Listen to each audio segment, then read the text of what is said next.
Glória a vós, ó Cristo, Verbo de Deus. Glória a vós, ó Cristo, Verbo de Deus. O Senhor esteja convosco. Ele está no meio de nós. Proclamação do Evangelho de Jesus Cristo, segundo João. Glória a vós, Senhor. Naquele tempo, Jesus foi para o Monte das Oliveiras. De madrugada, voltou de novo ao templo. Todo o povo se reuniu em volta dele. Sentando-se, começou a ensiná-los. Entretanto, os mestres da lei e os fariseus trouxeram uma mulher surpreendida em adultério, colocando-a no meio deles. Disseram a Jesus: Mestre, esta mulher foi surpreendida em flagrante adultério. Mas na lei de Moisés mandou apedrejar tais mulheres. Que dizes tu? Perguntavam isso para experimentar Jesus e para terem motivo de o acusar. Mas Jesus, inclinando-se, começou a escrever com o dedo no chão. Como persistissem em interrogá-lo, Jesus ergueu-se e disse: Quem dentre vós não tiver pecado, seja o primeiro a atirar-lhe uma pedra. E tornando a inclinar-se, continuou a escrever no chão. E eles, ouvindo o que Jesus falou, foram saindo um, a começar pelos mais velhos, e ficou sozinho com a mulher que estava lá no meio do povo. Então Jesus se levantou e disse: Mulher, onde estão eles? Ninguém te condenou? Ela respondeu: Ninguém, Senhor. Então Jesus lhe disse: Eu também não te condeno. Podes ir e de agora em diante não peques mais. Palavra da salvação. Glória a vós, Senhor. Podemos assentar?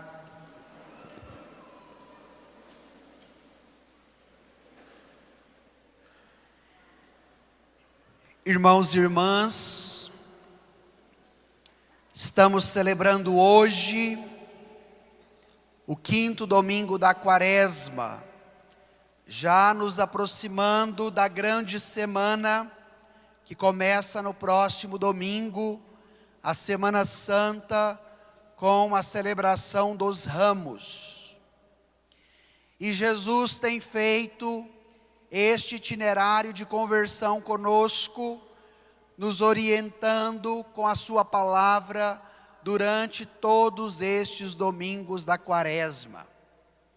No domingo passado, nós ouvíamos a parábola do filho pródigo. O filho mais novo pede a herança, vai embora, gasta todos os seus bens, não podia comer nem a comida dos porcos, volta para a casa do pai. E o pai o acolhe, faz festa, dá beijo, dá abraço, põe anel, dá sandália, manda matar o novilho gordo, porque este meu filho estava morto e voltou a viver, este meu filho estava perdido e foi encontrado. A dinâmica da misericórdia de Deus que age conosco, não de acordo com o nosso pecado, mas de acordo com a nossa dignidade. E mais uma vez, nós temos a oportunidade de compreender, para experimentarmos a misericórdia de Deus, que nos alcança através da ação de Jesus E o evangelho de hoje vai ressaltar isso, dando continuidade àquilo que já estamos ouvindo nos outros domingos da quaresma. Porque hoje nós encontramos no evangelho a história de uma mulher que foi pega em adultério, um pecado grave, que vai contra um dos 10 mandamentos. E agora nós vamos analisar, compreendendo o relato do texto, como seria a pena, de acordo com uma fé farisaica, com uma fé que estava reduzida à prática da lei, e como se dá a vivência da fé numa amplitude maior, diante da misericórdia, do amor de Jesus, no acolhimento dele, para que aquela mulher saísse do pecado, saísse do adultério e pudesse experimentar a misericórdia de Deus, que quer alcançar o coração dela. Mas esta mesma misericórdia quer alcançar também os nossos corações. E é por meio da instrução da palavra, é por meio do evangelho que nós temos esta graça. Então, uma pequena contextualização, porque agora nós vamos entrar no texto e nós vamos precisar desses elementos que o padre está acabando de dizer, tá bom? Então, quero te convidar a pegar o seu folheto, retomar aí o evangelho de hoje, evangelho de São João, capítulo 8, versículo 1 e 2. Voltemos ao texto, versículo 1 e 2. Vamos ler juntos esses dois versículos? Naquele tempo, Jesus foi para o Monte das Oliveiras. De madrugada, voltou de novo ao templo. Todo o povo se reuniu em volta dele. Sentando-se, começou a ensiná-los. Então vamos ver qual é o ambiente que Jesus está antes da chegada da mulher pecadora, da adúltera. Primeiro elemento importante: Jesus foi para o Monte das Oliveiras. No domingo da transfiguração, eu explicava a vocês, na pregação, que na Escritura, o monte é, por excelência, o lugar do encontro com Deus. E foi sobre o monte que Jesus se transfigurou com os apóstolos Pedro, Tiago e João. Então, se a Escritura hoje nos disse que Jesus foi para o Monte das Oliveiras, o que é que Jesus foi fazer no monte? Rezar. Entrar numa comunhão íntima com o Pai, porque é nessa comunhão íntima com o Pai que ele vai exercendo o seu ministério e que ele vai cumprindo a vontade do Pai. Então foi para o Monte das Oliveiras. E de madrugada, ele voltou de novo ao templo. A tradução da TEB vai dizer, em vez de dizer de madrugada, vai dizer ao clarear. E eu gosto mais desse termo do que de madrugada, porque aqui no Evangelho de João, este início de um novo dia, Jesus que passa a noite numa vigília em oração, e ao clarear de um novo dia, volta ao templo para ensinar aqueles que queriam ouvir a palavra. E por que que o Evangelho nos fala do horário, que era de madrugada, que era ao nascer do sol, que era no início de um novo dia? Porque seria Jesus a luz que iluminaria aqueles que andam no caminho das trevas. Então, falar do horário do dia, que era de madrugada, ou ao clarear daquele dia, é para nos dizer que Jesus encontraria uma pessoa que estava caminhando nas trevas, na escuridão, a mulher que vivia no adultério. E seria a luz de Jesus que se torna o amanhecer do Pai, que se torna o iluminar do Pai, que alcançaria o coração daquela mulher, para que ela saísse das trevas e caminhasse na luz. E este também é o itinerário que Jesus tem para cada um de nós: nos retirar da treva, da escuridão do pecado e nos mostrar o caminho da luz, da sua ressurreição, o caminho da fé. Então, quando Jesus chega ao templo, no início daquela manhã, ele foi para ensinar. Então, todo o povo se reuniu em volta dele. Sentando-se, começou a ensiná-los. Por que o Evangelho nos indica a posição corporal de Jesus? Por que Jesus ensina as pessoas sentado?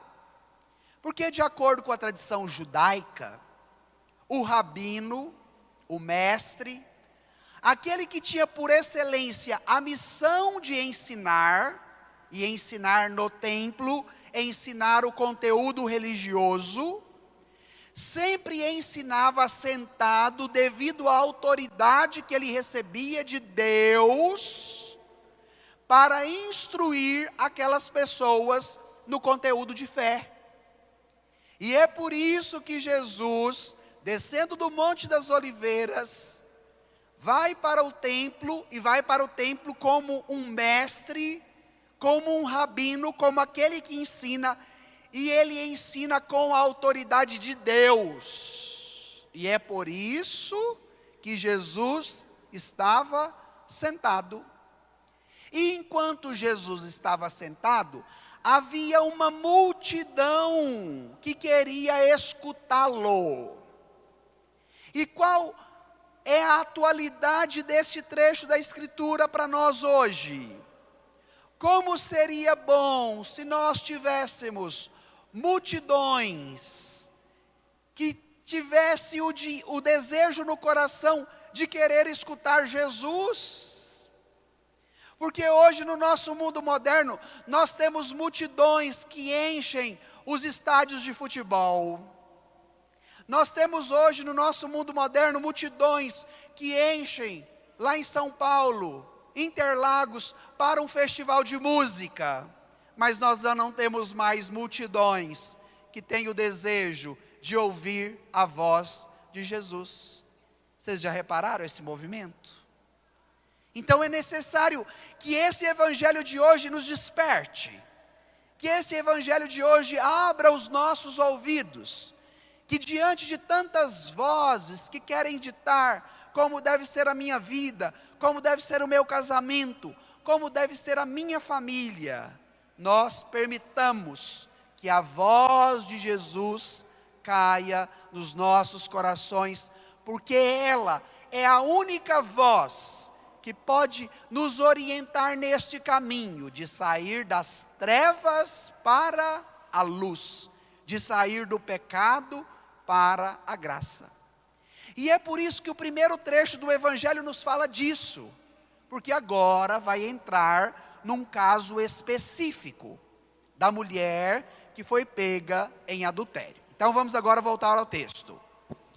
No versículo 3, vamos ler o versículo 3 e o versículo 4. Voltemos ao texto. Vamos lá? Versículo 3. Entretanto, os mestres da lei e os fariseus trouxeram uma mulher surpreendida em adultério. Colocando-a no meio deles, disseram a Jesus: Mestre, esta mulher foi surpreendida em flagrante adultério. Vamos parar por aqui. Olha que interessante os elementos do texto. Jesus estava no templo, sentado, ensinando, e de repente chegam os mestres da lei e os fariseus. Quem eram estas pessoas? Quem eram os fariseus? Quem eram os mestres da lei? Eles eram autoridades religiosas do judaísmo. Eles eram pessoas que ocupavam cargos importantes dentro da religião judaica. E eles vão trazer até Jesus uma mulher que estava cometendo adultério. Então vamos compreender o que significava o adultério para o povo do Antigo Testamento. Em primeiro lugar, o adultério era considerado um pecado grave, que nós chamamos de pecado mortal. Porque este pecado ia contra um dos 10 mandamentos, que diz: não cometerás adultério. Então, se vocês lerem o livro do Levítico, capítulo 20, e depois se vocês lerem o capítulo 22 do livro de Deuteronômio, vocês vão encontrar lá a sentença, que de acordo com a lei mosaica, de acordo com a lei de Moisés, o homem e a mulher que foram pegados em adultério deveriam ser apedrejados. O homem e a mulher.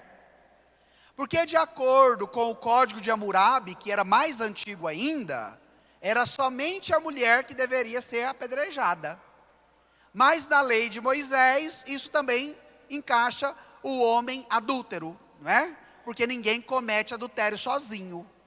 Por mais que a parte casada poderia ser só uma, mas a parte solteira que se envolve com a parte casada comete o adultério tanto quanto a parte casada.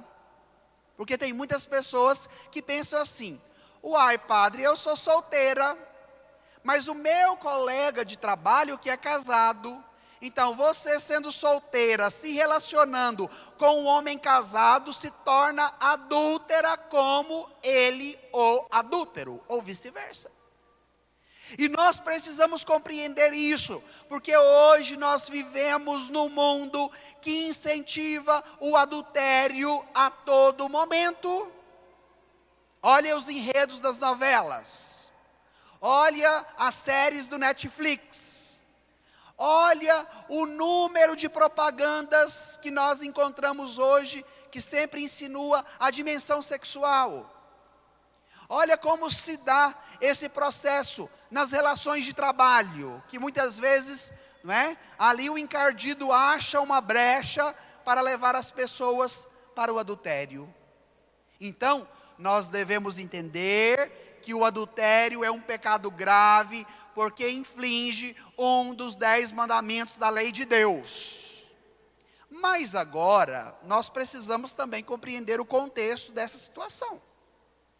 Que os fariseus e os mestres da lei trouxeram essa mulher pega em adultério até Jesus, não porque a mulher estava infringindo uma lei de Moisés, mas o objetivo deles, o objetivo primeiro, o maior objetivo, era colocar Jesus numa cilada.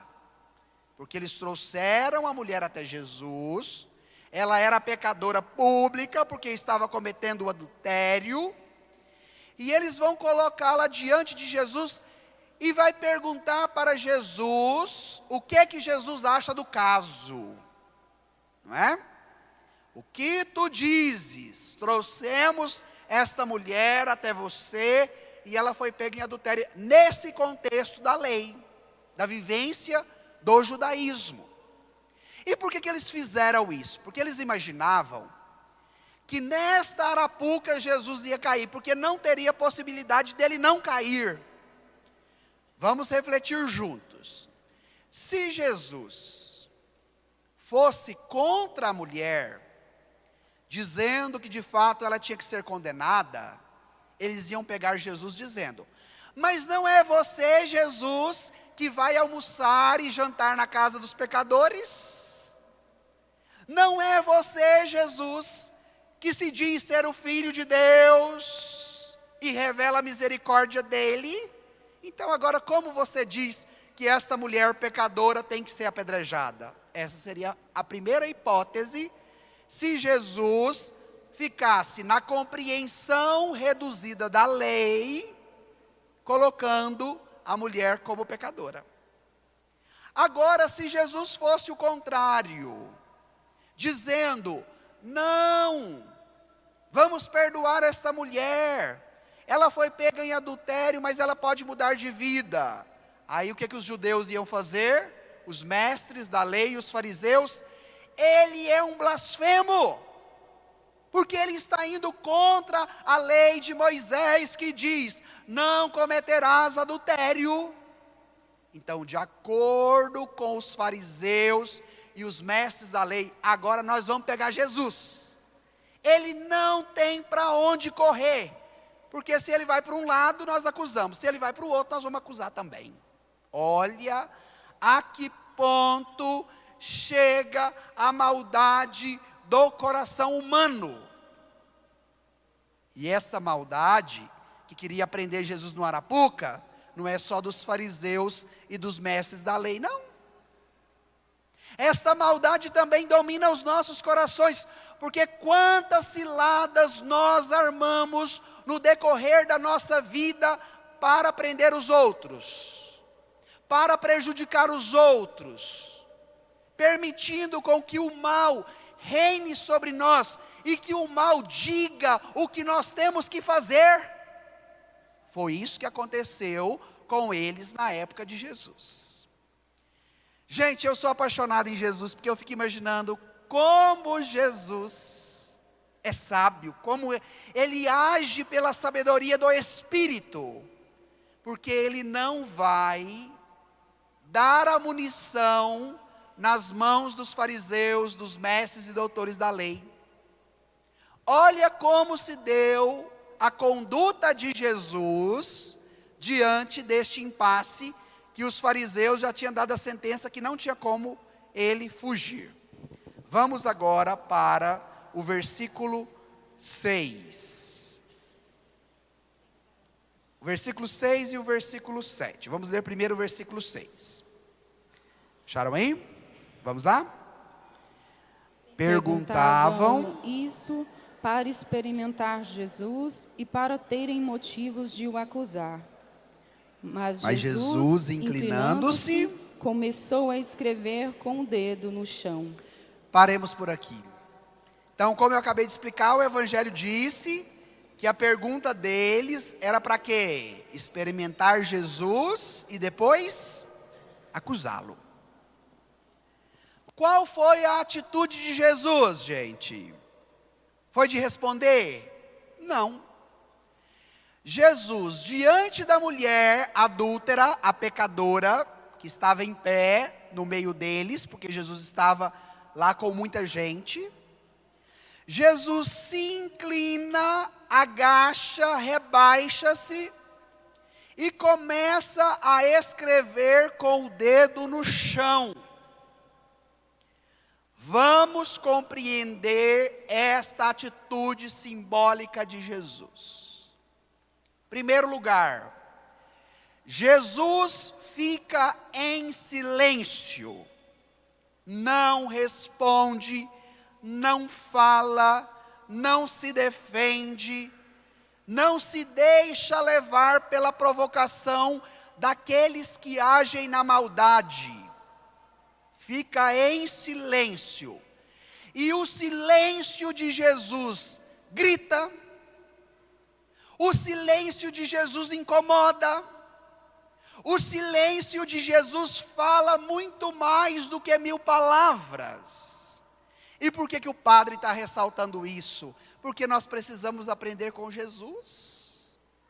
Na hora que o casamento não está bem, que a mulher chega cutucando o marido, faça como Jesus, aprenda a ficar em silêncio, porque o silêncio vai dizer muito mais do que as 1000 palavras que você vai falar, atacando a sua esposa que está te provocando,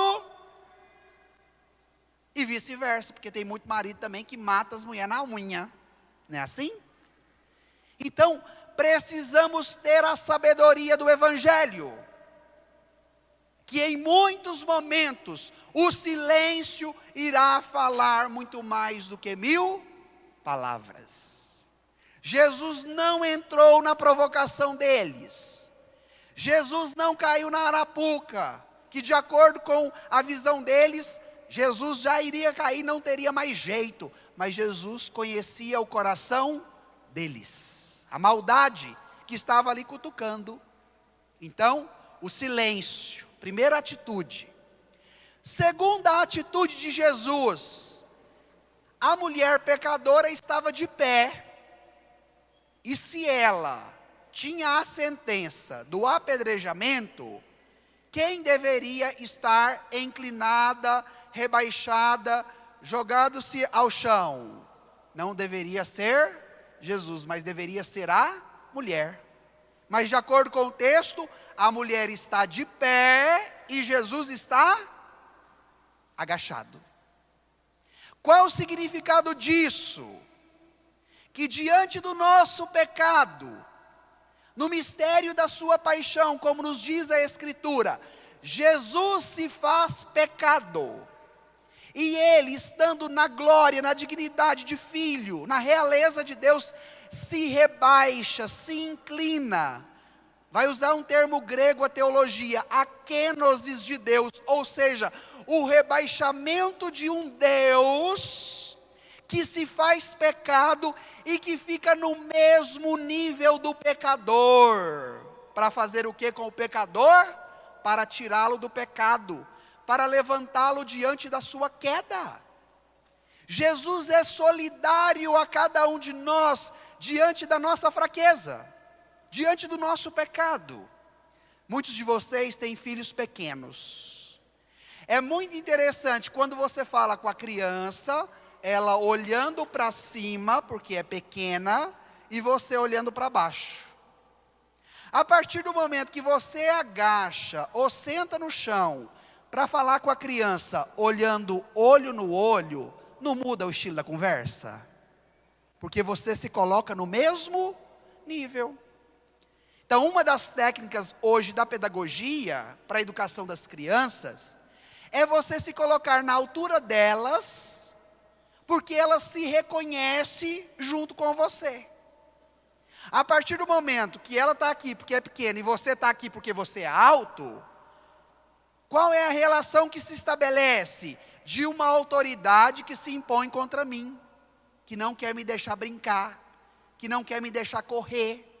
Mas a partir do momento que a criança reconhece o olhar do pai ou da mãe na mesma altura do dela, ela já compreende que ela precisa mudar de conduta. E Jesus vai fazer o quê? Se inclinar, se rebaixar. Porque na hora que eles fossem jogar aquela mulher no chão, o olhar de Jesus estaria no mesmo nível do olhar da mulher. Para quê? Para que o olhar de Jesus alcançasse o olhar pecador daquela mulher e devolvesse a ela a dignidade de filha que era ela. E não a taxação dos mestres e doutores da lei, que não a chamaram pelo nome, mas que a chamaram de quê? De pecadora. De acordo com os mestres e doutores da lei, esta mulher é uma pecadora, então ela é vista pelo pecado. E Jesus, assumindo a queda daquela mulher, assumindo o pecado daquela mulher, vai se rebaixar e vai se tornar solidária à fraqueza dela. Para quê? Para erguê-la, para perdoá-la, para devolver a dignidade dela. E é por isso que Jesus se inclina. E Jesus se inclinando, vem a terceira ação. O que é que Jesus faz, gente? Vocês prestaram atenção aí no texto? Então Jesus se inclinou e começou a escrever com o dedo no chão. Na época de Jesus, não tinha granito, não tinha cimento, não tinha asfalto. Então havia apenas terra, no máximo um chão batido. Se Jesus se inclinou e começou a escrever com o dedo no chão, Jesus estava escrevendo onde? Na terra. Jesus estava escrevendo na terra com o seu dedo. Padre, qual é o significado disso? Então, o silêncio, o agachar, o rebaixar e agora o escrever com o dedo no chão, na terra. quando Deus chama Moisés no Monte Sinai e dá a ele as tábuas de pedra com os 10 mandamentos, vai dizer a Escritura que Deus escreveu com o seu dedo os mandamentos nas pedras que depois se tornaram as tábuas da lei, as pedras aonde estavam escritos os 10 mandamentos. E os mandamentos, a lei de Deus foi escrita pelo dedo do próprio Deus. E agora a atitude de Jesus em escrever com o dedo no chão, na terra, é para dizer que esta lei que os fariseus defendiam, que os mestres e doutores da lei ensinavam, já não seria mais escrito em tábuas de pedra, mas esta lei de Deus seria escrito no coração de cada homem e de cada mulher, que vieram de onde? Do barro, que vieram da terra. Por isso Jesus escreve com o dedo no chão, na terra. Se nós pegarmos o livro do Gênesis, o primeiro homem recebe o nome de Adão, que vem do hebraico Adamá, que significa aquele que veio da terra, aquele que veio do barro. E a atitude silenciosa de Jesus se torna uma grande catequese, porque enquanto os judeus estavam presos à lei que foi escrito nas tábuas de pedra, e se tornaram legalistas na prática de uma religião que impedia a conversão do pecador, Jesus toma uma decisão contrária. Ele se agacha e se torna no mesmo nível do pecador, para fazer o que na vida do pecador? Inscrever com o seu dedo, com o dedo de Deus, a lei que precisa ser gravada não mais na pedra, mas no nosso coração. Olha que riqueza, a atitude simbólica de Jesus. Olha o que Jesus quer fazer conosco hoje. Inscrever a lei de Deus onde? No nosso coração. Mas o Evangelho não termina por aqui. Vamos agora para o versículo 7.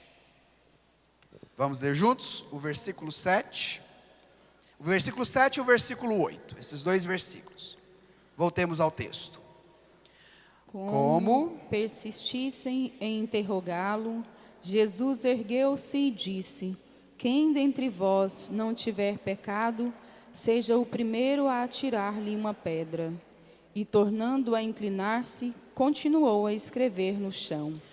Olha, que Deus vai escrever os mandamentos onde?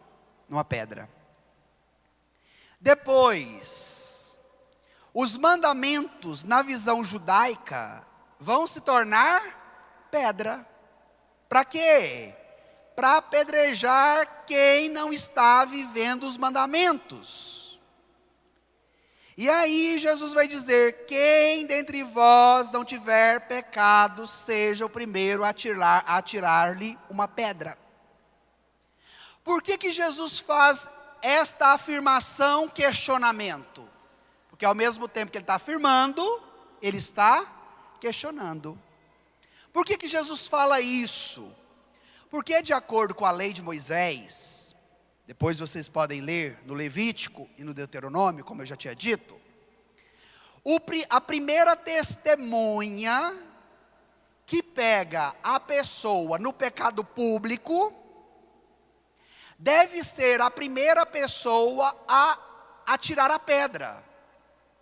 Mas ela só pode ser a primeira a atirar a pedra a partir do momento que ela não esteja no pecado.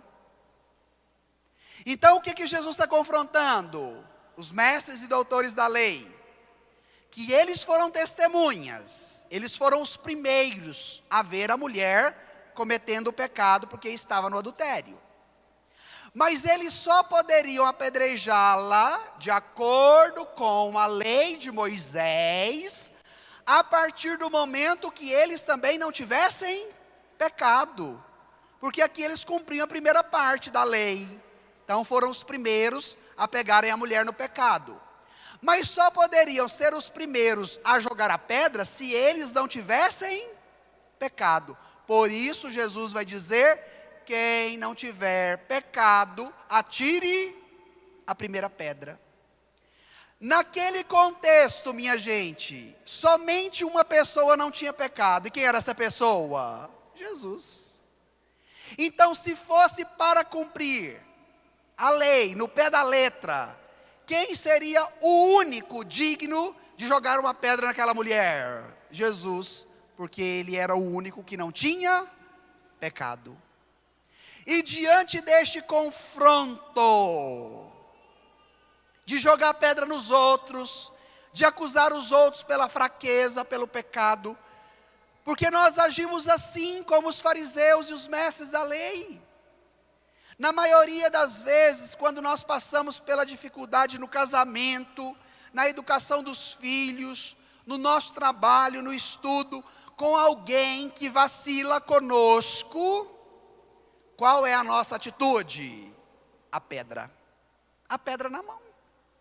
Nós já andamos armados 24 horas, e pode ser que a mochilinha, a capanguinha da sua vida está se tornando muito pesada, porque você, no desejo de se proteger de todas as ameaças, você vai guardando pedrinha na capanga da sua vida, porque quando você precisar, você já está armada para destruir aquele que está contra você.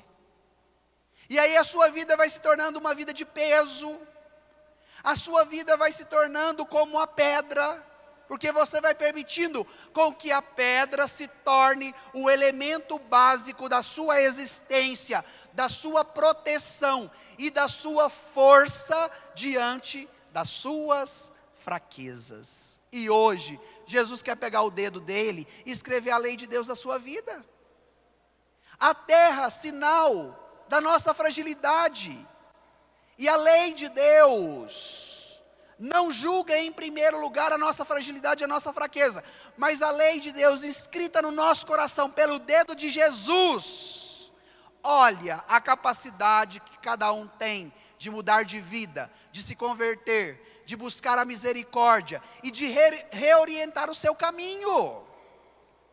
Porque muitos escondem a sua fraqueza, a sua debilidade diante de Deus e diante dos outros, porque acham que ela não pode ser revelada, porque senão você seria pior do que você já é. E enquanto você vive nessa dinâmica e não permite com que o dedo de Jesus alcance a sua fragilidade, alcance o seu vício, alcance o seu pecado, você não conseguirá fazer a experiência da mulher adúltera no evangelho de hoje. E aí você pergunta: padre, e agora o que vai acontecer diante dessa provocação de Jesus? O texto nos apresentou que Jesus tornou-se a inclinar novamente, continuou a escrever no chão. Agora vem o versículo 9. Olha o que vai acontecer diante da provocação de Jesus. Vamos ler juntos o versículo 9? E eles, ouvindo o que Jesus falou, foram saindo um, a começar pelos mais velhos.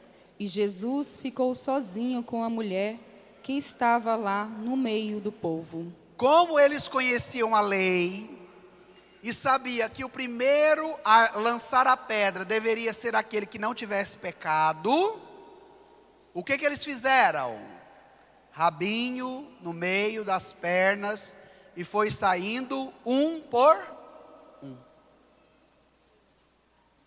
O evangelho vai trazer um detalhe interessante, a começar pelos mais velhos. Ontem teve missa na roça, e eu falei isso, o povo ficou rindo, mas eu vou falar de novo.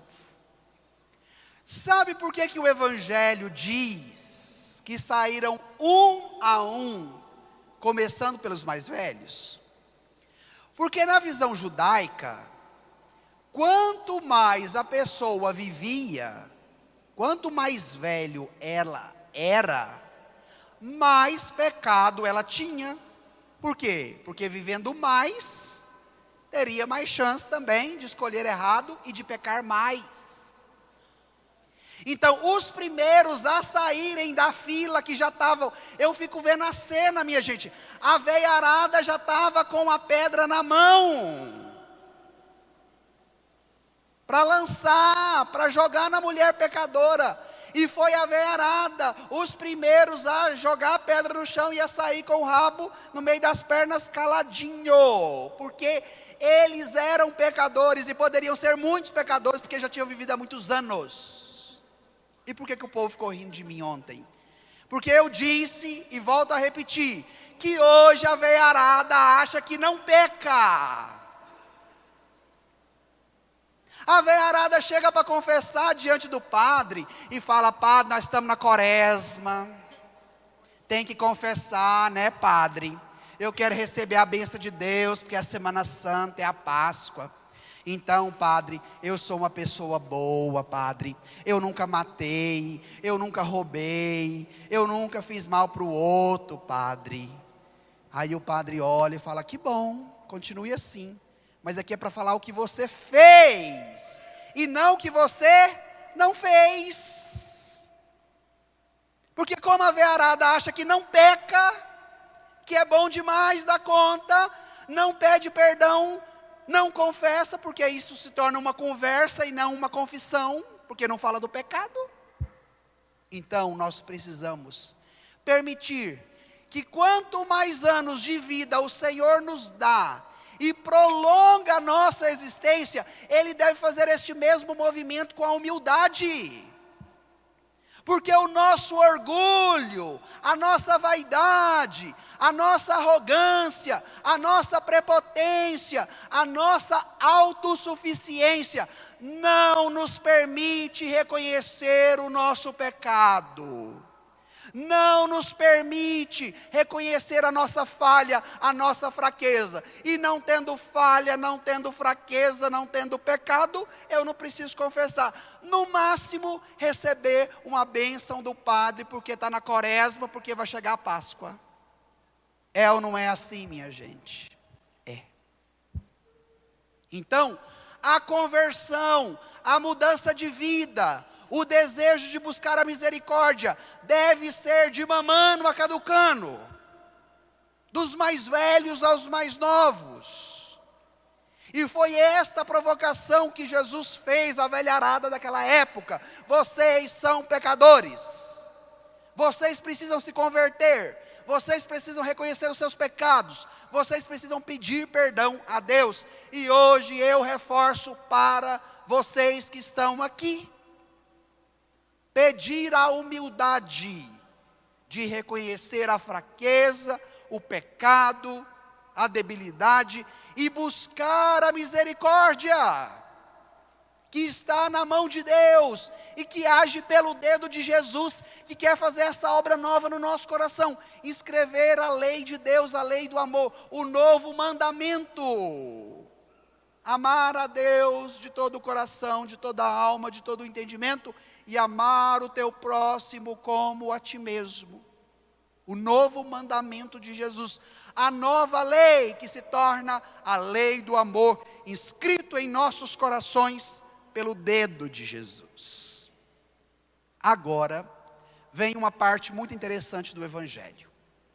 Eles saíram, todos, não acusaram, não condenaram a mulher, porque Jesus pegou na feridinha deles. E é muito bom para a nossa arrogância, quando nós nos achamos o dono da razão, e que chega alguém e cutuca na nossa ferida, a gente fica mansinho, não fica? Vocês já passaram por essa experiência? Às vezes em casa, não é? Chega grosso, falando alto, arrotando, apontando o dedo, jogando pedra. Aí chega um de leve e cutuca na sua ferida. Fica caladinho, vai saindo como os judeus, do mais velho para o mais novo. Isso aconteceu lá no Evangelho, e acontece conosco também. Como eles saíram, Jesus ficou sozinho com a mulher que estava onde? No meio do povo. Olha o movimento do evangelho. Da multidão à solidão. Por que o padre está falando isso? Porque esta pedagogia do evangelho precisa nos ensinar, precisa nos catequizar como a nossa solidão pode ser fecunda. Porque hoje nós estamos nos tornando um povo de multidão. Por quê? Porque nós fugimos da solidão. Porque nós temos medo da solidão, porque a solidão cutuca, a solidão incomoda, e a solidão, minha gente, é uma condição de estado de vida. Por mais que você fuja dela, vai chegar uma hora que não tem mais como, porque você pode estar no meio de uma grande assembleia, no meio de uma grande multidão, e se sentir sozinho. Jesus tira a mulher da multidão, e a leva para onde? Para a solidão. Jesus ficou sozinho com uma mulher. Por que Jesus faz este movimento? Porque vai ser a presença de Jesus na solidão daquela mulher que vai fazer com que a solidão dela não seja uma solidão de desespero, do pecado, da condenação, da pedra, mas que a solidão daquela mulher com Jesus se torna caminho de conversão, para que aquela solidão seja frutífera. O movimento de sair do pecado para a graça, de sair da injustiça para a justiça. Por que hoje nós somos tão viciados com a televisão, com o computador, com o rádio, com o celular, com as redes sociais? Porque nós temos medo da solidão, não é assim? E enquanto eu estou vendo um filme, enquanto eu estou vendo a novela, enquanto eu estou no Zap Zap, enquanto eu estou no Facebook, eu estou me distraindo e correndo da minha solidão. E aí pode ser que na sua solidão, sem Jesus, você se envolve na multidão. 5.000 pessoas, padre, eu tenho no meu perfil do Facebook. 3.000 contatos eu tenho no meu WhatsApp. Eu participo de 200 grupos ao mesmo tempo. Graças a Deus aqui no Canedo não acontece isso. Mas em outros lugares, o povo que vive onde? Na multidão, mesmo que seja virtual. Aí já não tem tempo mais de sentar com o filho, com a esposa, porque está no computador. E às vezes a justificativa: estou trabalhando para dar boa comida para vocês, estou trabalhando para fazer isso, estou fazendo isso, se justificando para fugir da solidão, para fugir do contato com a família, para fugir da realidade, porque está faltando quem? O dedo de Jesus. Porque quando o dedo de Jesus toca, às vezes a pedra dura que é o nosso coração, Ele faz com que da pedra dura jorre um rio de água viva. Foi isso que nós ouvimos hoje na primeira leitura, retirada do livro do profeta Isaías. Não é? Se vocês olharem lá: hão de glorificar-me, pois abrirei uma estrada no deserto e farei correr rios na terra seca. Aonde que Jesus escreveu? Quando o povo estava acusando a mulher? Na terra, no chão, seco, duro. E quando o dedo de Deus toca? Final do versículo 19 da primeira leitura. Final do versículo 19 da primeira leitura. Então, diante do deserto do pecado, da solidão sem sentido daquela mulher, que levou a ela a buscar o prazer como compensação, para saciar a solidão do seu coração, ela não conseguiu a sua meta final. Porque aí entrou esses fariseus, colocou ela numa situação difícil e ela correu o risco de vida de ser morta. Então, diante da falta de sentido da vida, diante da multidão que nós vamos nos permitindo envolver, o que é que nós precisamos? Do toque do dedo de Jesus, que vai abrir uma estrada no deserto do nosso coração, e quando Ele toca, Ele fará correr rios de água viva numa terra seca, que pode ser a terra do seu coração. E quando Jesus trouxe essa mulher para a solidão, ficou sozinho com ela, a vida dela começou a ter sentido, porque ela vai ser perdoada do pecado, porque ela vai ser redimida na graça de Deus. E a partir daquele momento ela foi entendendo que, tendo Jesus que toca sempre o coração dela, com a mão dele, com o dedo dele, no momento de solidão, ela não precisaria mais de quê? Do adultério, do sexo, para compensar aquela situação que ela almejava no coração.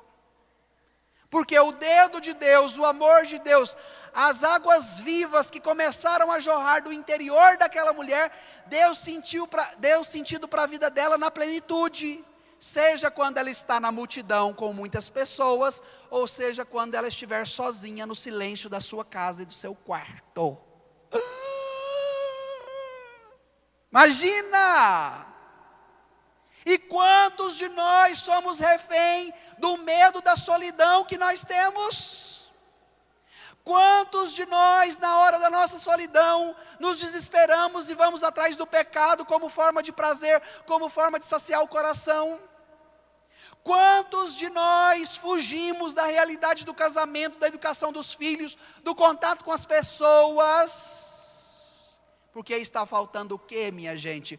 O toque do dedo de Jesus, para que no chão duro, para que na terra sovada e batida do nosso coração, Ele possa abrir um novo caminho, e neste caminho Ele fará brotar rios de águas vivas, águas para a vida eterna. Olha que poder tem esse evangelho de hoje, para a sua solidão, para a sua busca de prazer, para as compensações, para o medo que você tem de ficar sozinho, de ficar sozinha com você mesmo. Quando eu estava no seminário fazendo filosofia, um dia o professor disse: olha, nós vivemos num mundo muito louco, que nós temos no ano 12 meses, nós temos direito de tirar um mês de férias por ano, mas a gente não dá conta de ficar conosco mesmo, aí desse um mês a gente vende ainda 15 dias, porque não dá conta de ficar com você mesmo, porque falta essa experiência de fé da mulher pecadora. Porque quando nós fazemos essa experiência, a gente gosta de ficar com a gente mesmo, nós não vamos ficar incomodados de estar sozinhos. Por quê? Porque isso se torna fecundo, diante do toque do dedo de Jesus, que vai lá no fundo da minha alma, e me tira daquela condição de pedra, de pecado, de sujeira, de chão, e me levanta com as suas mãos. Na solidão com a mulher, olha o que Jesus vai fazer. Versículo 10, voltemos ao texto. Versículo 10. Vamos ler juntos? Então, Jesus se levantou e disse: mulher, onde estão eles? Ninguém te condenou? Vamos parar aqui no versículo 10. No início do evangelho, quem estava no chão? Jesus. E quem estava de pé? A mulher. Se ela tivesse sido apedrejada, quem iria ficar no chão? Ela, a mulher. Agora o evangelho nos disse que Jesus levantou. Por que Jesus, que estava escrevendo no chão, se levanta agora? Porque o movimento que ele faz não é o movimento para si, Jesus, mas é o movimento para a mulher. Começa no chão e termina de pé.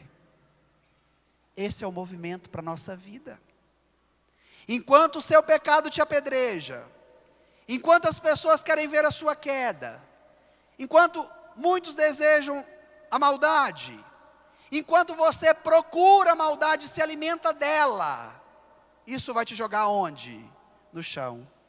E Jesus se agachando, se fazendo pecado, sendo solidário à nossa dor, põe o dedo no nosso coração e nos levanta para que nós não vivamos como caídos, à beira do caminho deste mundo, mas que nós vivamos a dignidade de filhos amados que somos, que temos direito à túnica, a anel, às sandálias, ao novilho e ao banquete, evangelho do domingo passado. Então Jesus se levantou e disse: mulher, onde estão eles? Os acusadores a chamavam de pecadora, e Jesus a chama de mulher. Vocês perceberam isso? Quando os fariseus, os mestres e doutores da lei, chegam com a mulher, eles vão apontar a pecadora. E agora Jesus olha para ela e fala: mulher. Porque Jesus não olha aquela mulher na totalidade como pecadora, porque esse era o olhar dos judeus. Eles olhavam apenas o pecado. Agora Jesus olha ela como mulher, como pessoa, dotada de dignidade, da filiação divina. E hoje eu quero perguntar: qual é a sua lente para olhar os outros? É a lente do julgamento, que vê o outro só pelo pecado e pela fraqueza dele ou dela, ou você usa a lente de Jesus, que olha a pessoa no mais profundo, olhando naquilo que ela é na sua totalidade? Porque hoje nós vivemos num mundo de máscaras. Cada um tem que interpretar um personagem para agradar o outro no trabalho, para agradar o marido, para agradar o filho, para agradar o pai, para agradar a mãe, para agradar a Deus. E aí vai vivendo um povo de máscara, sem personalidade, sem autenticidade. E aí entra na solidão da angústia, que vai te levar para o pecado, que vai te levar para o vício, que vai te levar para o adultério. E o olhar de Jesus, que alcança o olhar daquela mulher no chão e de pé, devolve a ela a dignidade de filha que ela é. Não a julgando pelo pecado, mas a julgando pela essência, por aquilo que ela é. Por isso Jesus vai dizer: mulher, onde estão eles? Ninguém te condenou? Agora olha a resposta da mulher, para a gente encerrar, versículo 11. Olha o que ela respondeu: ninguém, Senhor. Então Jesus lhe disse: eu também não te condeno. Podes ir e de agora em diante não peques mais. Olha a primeira parte da resposta dela. Como que ela chama Jesus? Senhor, do grego Kyrie. A experiência de receber o toque do dedo de Jesus, escrevendo a lei do amor no seu coração, fez com que aquela mulher se convertesse, deixando de ser pecadora, para se tornar filha amada de Deus na sua dignidade. E este caminho, este itinerário que Jesus faz com ela, a possibilita reconhecer que Jesus é o que na vida dela? Senhor. A profissão de fé de uma pecadora arrependida, que encontrou o sentido para a sua vida e para a sua existência, e até mesmo o sentido para a sua solidão, que ela já não precisaria mais do adultério para compensar o vazio que habitava dentro dela, mas que agora, com o toque de Jesus, ela ficou cheia e completa da graça de Deus. Olha que maravilha a pedagogia do texto.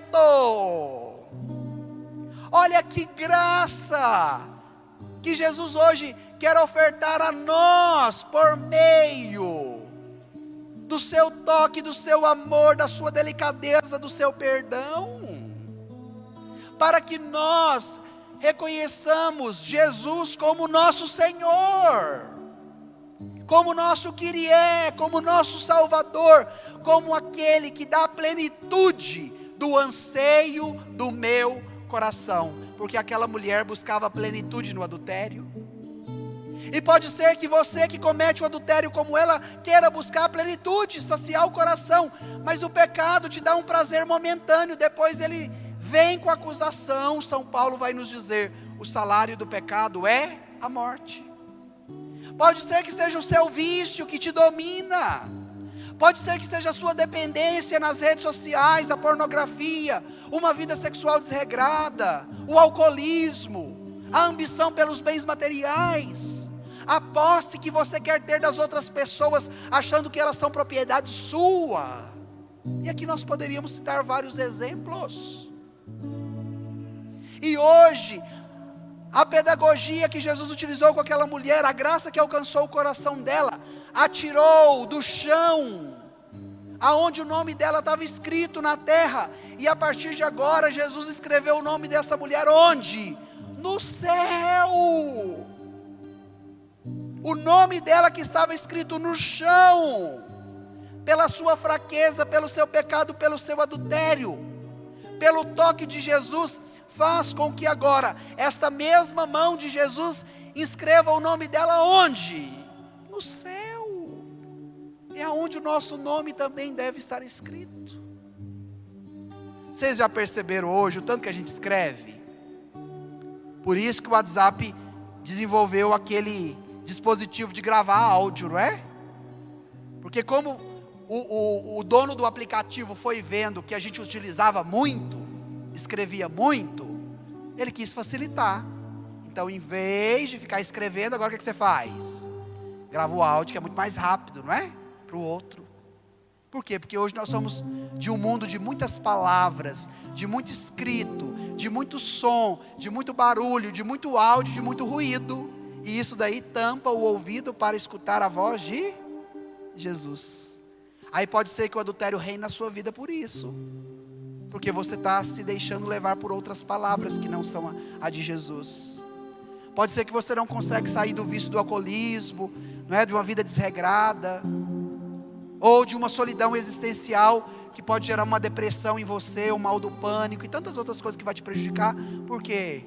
Porque é barulho demais, é escrita demais, é movimento demais, é rede social demais, que nos impede de ter Cristo de menos.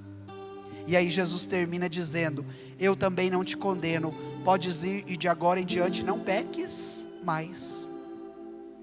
Jesus não deu uma listinha dizendo para ela, agora você não olha mais para homem casado, agora você nunca mais saia de casa, agora você sempre ande com os olhos fechados para não pecar. Jesus não deu uma lista para ela cumprir, mas Jesus deu a ela a liberdade de ser filha amada, e esta liberdade de experimentar o amor de Deus faz com que ela tenha consciência, eu quero escolher a graça e eu não quero escolher o pecado. Agora, qual é a nossa dificuldade?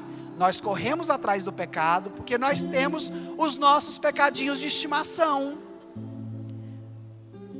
Muitos de vocês têm o animal de estimação, não tem? O cachorrinho, o gatinho, o periquito, o papagaio, a vaquinha, o porquinho, a galinha, né? E tem uns que dizem assim, padre, ele falta falar comigo, né? Como tem aquele videozinho engraçado da galinha Rafinha lá do Nordeste, né? Eu falava com ela e ela falava cococó, cococó, né? Nosso animalzinho de estimação que fala comigo e eu falo com ele, ele me entende, eu entendo a ele. Por que eu estou usando essa metáfora? Porque muitos de nós têm o nosso pecadinho de estimação. Ah, padre, eu não dou conta mais de viver sem o meu pecadinho de estimação. Ele já não é tão pecado assim, porque já convive comigo há tantos anos. Já me dá tanto prazer que eu já acostumei. Pode ser que depois do prazer eu fique aquele vazio, padre, mas aí eu busco ele de novo, e aí você vai vivendo de quê? De overdose. E quem vive de overdose um dia morre, porque você não foi criado à imagem e semelhança de Deus para viver de overdose, mas você foi criado à imagem e semelhança de Deus para viver do amor, da lei dele que é escrita no seu coração. de onde brotará os rios de água viva, para que você tenha os critérios de não escolher mais o que é do pecado, mas escolher o que é da graça. É do pecado para a graça, da queda para ficar de pé, do nome escrito na terra para o nome escrito no céu. É esse o movimento que Jesus faz com a mulher, e é esse o movimento que Jesus quer fazer conosco, nesta manhã, neste final de quaresma, neste início de Semana Santa, para que a graça prevaleça diante do pecado, da fraqueza e da debilidade. Então vamos encerrar pedindo esta graça a Jesus. Então deixe agora seu folheto de lado, feche um pouquinho os seus olhos e pense, faça um exame de consciência de como está a sua vida. Qual é o seu pecado de estimação? Quais são as multidões que você procura porque você tem medo da solidão?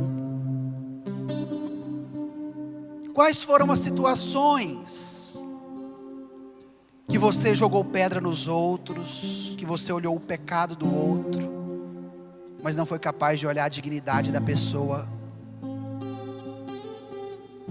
Quais foram as situações que você também se tornou como aquela mulher adúltera, que foi jogada no meio dos outros, que foi condenada, que os outros queriam te apedrejar? Apresente para Jesus agora a terra dura do seu coração, esse chão batido que você permitiu com que se tornasse uma pedra, e uma pedra para julgar os outros, para condenar os outros, para maltratar os outros. Quantas vezes a sua multidão de trabalho, de amigos, de redes sociais, te roubou da sua família, te roubou do seu esposo e da sua esposa, te impediu de sentar e conversar com seus filhos? Quantas vezes a sua televisão, o seu jogo, a sua novela, o seu filme, a sua série preferida não te possibilitou visitar o seu pai e a sua mãe, não te possibilitou reunir a sua família para vocês conviverem? E agora vai pedindo, como o dedo de Jesus escreveu na terra dura do coração daqueles homens e daquelas mulheres, para que o dedo de Jesus agora toque o seu coração, para que o dedo de Jesus agora escreva a lei de Deus, a lei do amor,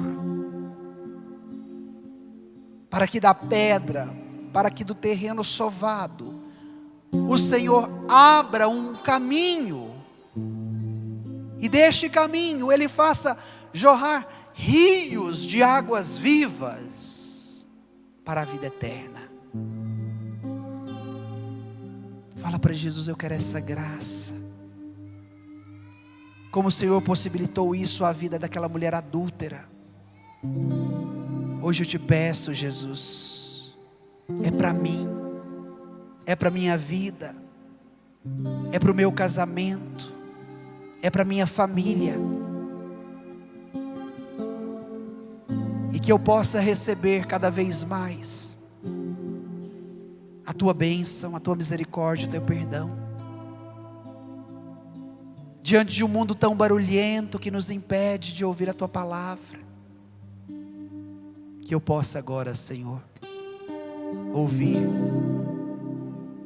como aquela mulher: eu não te condeno, levanta, vai, pode ir, mas lembre de agora em diante que o meu amor está no teu coração, não peques mais. Na escolha entre a morte e a vida, escolha a vida. No caminho da escolha entre o pecado e a graça, escolha a graça. Porque o seu nome, a partir de agora, está escrito no céu.